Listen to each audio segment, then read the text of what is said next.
가장 멋진 결말은 인민들을 마구 죽이던 김정은이 분노한 인민들에게 잡혀 맞아 죽는 것, 그거야말로 전 세계 독재자들에게 본보기로 보여줄 수 있는 가장 화려한 시범게임의 마무리가 되지 않을까요?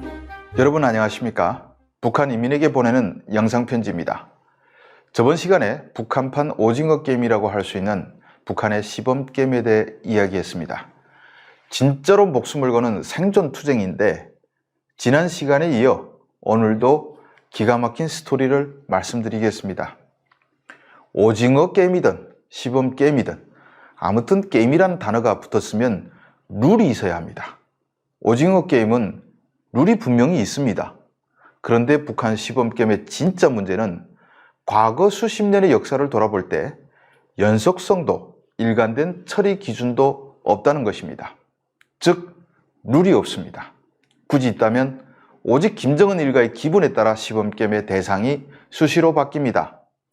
올해 들어선 간부들의 부패와 진수식 실패 때문에 분노가 터져 나왔는데 다음에도 똑같은 사안으로 분노할 가능성은 낮습니다. 분노할 일은 널리고 널렸습니다. 가령 도둑과 강도 사건이 많아진다는 보고가 들어가 김정은이 사회에 경종을 울리라고 하면 그때부터 전국 곳곳에서 공개 총살이 벌어집니다. 이럴 땐 총살을 당할 죄가 아님에도 해당 시기 그 지역에서 가장 중한 죄를 저질렀다는 이유 하나만으로 공개 총살 대상이 되는 겁니다. 이런 사람을 시범게임에 불행하게 걸려들었다고 합니다. 김정은의 지시를 수행하지 못한 죄부터 시작해 한국 드라마를 본 죄, 장사를 한 죄, 부를 축적한 행위, 탈북과 밀수를 한 행위, 군 기강을 무너지게 한 행위, 뇌물을 받는 행위, 물자를 빼돌린 행위, 공장 가동을 제대로 하지 못하는 행위, 부하 행위 등등 시범게임에 걸릴 사안들은 널리고 널렸습니다.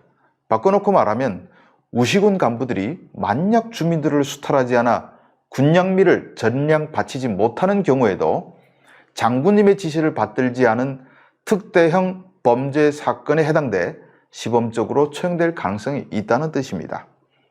북한 사람들은 숨만 쉬는 것 빼놓고는 다 불법이란 자조 섞인 불만을 늘 토로합니다. 모든 것이 비사회주의적 행위에 해당되는 북한인지라 김정은이 어느 대목에서 어떤 때 화를 낼지 파악한다는 것은 불가능합니다. 김정은 시대의 특징 중 하나는 시범게임에 당하는 대상이 개인에서 집단으로 이동하는 경향이 뚜렷해지고 있다는 것입니다. 김정은 집권 초기엔 그의 분노를 자극한 개인이 희생양이 됐습니다. 자신이 그려준 그림대로 미림 승마구락부를 짓지 않았다고 2013년 5월 처형한 북한군 설계연구소장이나 전기와 사료가 없어 자라를 제대로 키울 수 없다고 변명했다고 2015년 5월 처형당한 평양 자라공장 지배인이 대표적입니다. 하지만 최근엔 우시군이나 온천군처럼 지역이나 특정 기관 간부들 전체가 대상이 되는 사례가 급격히 늘고 있습니다. 이런 경향은 코로나가 발생한 2020년부터 급격히 두드러지고 있습니다. 그해 2월 뇌물 사건으로 김일성 고급당학교 당위원회를 해산하고 수십 명을 처벌했고 8월엔 방역 위반을 이유로 함경북도 온성군 당위원회, 보위부, 안전부, 국경경비대를 해산시켰습니다. 이건 제가 취재 아는 일인데 이 중 10여 명이 처형되고 나머지 간부들은 농민으로 신분을 강등시켜 내쫓았습니다. 같은 달엔 평원군 안전부도 해산시켜 전원 처벌이 이루어졌습니다. 11월엔 입시 비리를 이유로 평양의학대학 당위원회를 해산하고 간부들을 모두 처벌했습니다. 2022년 8월엔 홍수 피해로 인한 사망자 숫자를 속였다는 이유로 이번엔 사이즈도 크게 군당급이 아닌 평안남도 도당을 해산하고 간부 300여 명을 현장 체포하기도 했습니다. 과거 북한 간부들이나 주민들의 목표는 최소한 남한은 시범게임에 걸리지 말자는 것입니다. 하지만 지금은 사정이 다릅니다. 처벌까지 집단주의가 적용되니 내가 잘한다고 해서 안전하다는 보장이 없습니다. 점점 북한은 더욱 무서운 사회로 진화돼 가고 있습니다. 간부들과 주민들은 점점 숨을 쉬기 어려운 상황이 되고 있습니다. 이럴 때는 최대한 숨소리도 내지 않고 사는 것이 중요합니다. 사례를 들어보겠습니다. 올해 초 북한은 개인들에게 자가용 승용차 소유를 허용했다고 합니다. 이러면 주민들이 감격해서 눈물을 흘릴까요? 전혀 그렇지 않습니다. 차를 사고 다니다가 시범겜에 걸리지 않게 조심하자는 것이 모두의 공통적인 생각일 겁니다. 이미 차를 타고 가다가 김정은의 분노를 샀던 사람들이 한둘이 아니기 때문입니다. 평양에 소문이 난 대표적 사례를 든다면 2010년 초 북한군 총정치국 회의에 참가하기 위해 가던 황해북도 4군단 모 사단장이 새로 선물 받은 신형 일제 팔라딘 승용차를 타고 신이 나서 평양시 입구에서 김정은이 탄 벤츠 S600을 추월한 일이 있었습니다.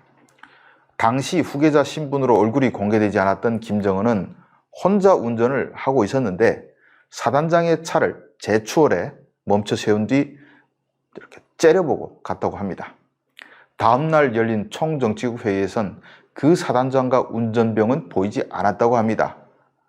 회장에 온 사단장이 온밤 고민하며 차종을 보니 장군님 아들 같은데 내가 잘못 걸린 것 같다고 하소연하는 바람에 회의 참가자들이 다 알게 돼 소문이 났다고 하네요.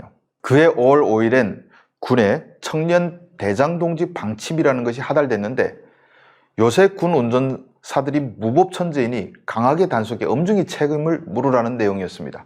알고 보니 그전 평양에서 원산으로 가던 김정은의 차가 마식령에 있는 길이 4km의 무지개 동굴에 들어섰는데 매연을 새까맣게 내뿜으며 앞서가던 북한군 화물차가 김정은의 경적을 무시하고 비켜주지 않았던 것이 발단이었습니다. 아마 운전병은 매연으로 가득 차 잘 보이지 않는 터널에서 민간 승용차가 뒤에서 경적을 울려대니 감히 군대 차량에게 라는 심정으로 더 천천히 갔을지도 모릅니다. 5월 5일 방침 뒤 인민무력부장도 단속돼 청사에서 내려다 보이는 군의 운동장에서 운전병과 함께 2시간 넘게 제식 훈련을 해야 했다고 합니다. 그때는 김정은이 후계자 신분이고 얼굴도 공개되지 않아 혼자 운전해 다녔던 일이 많았던 것 같은데 지금은 경호를 받으며 다니기 때문에 이런 일이 벌어지진 않을 겁니다. 하지만 혹시 압니까? 김정은이 밤에 암행어사처럼 평양 거리를 몰래 다닐지도 모르죠. 김정일은 그런 짓을 많이 했습니다. 그러다가 문득 자가용 차를 허용했더니 평양 교통이 엉망진창이 됐다고 화라도 내면 큰일입니다. 당사자 운명이야 더 말할 필요가 없겠죠.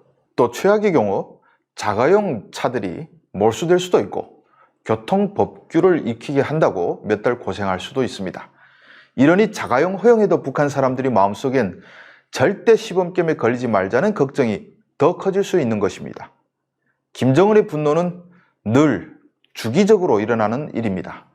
다만 다음번 시범겜에 걸릴 불운한 자들이 누가 될지 그건 누구도 모릅니다. 아마 분노가 어느 대목에서 나올진 김정은조차 모르지 않을까요? 그럼에도 분명한 사실은 있습니다. 북한에서 김정은과 가까워질수록 죽을 확률도 커진다는 것입니다. 김정은은 나타나지 않는 게 도움이 됩니다. 아무튼 이렇게 오늘은 북한판 오징어 게임인 시범게임에 대해 말씀드렸는데 이 게임이 영원하지는 않을 것입니다. 가장 멋진 결말은 인민들을 마구 죽이던 김정은이 분노한 인민들에게 잡혀 맞아 죽는 것, 그거야말로 전 세계 독재자들에게 본보기로 보여줄 수 있는 가장 화려한 시범게임의 마무리가 되지 않을까요? 시청해 주셔서 감사합니다.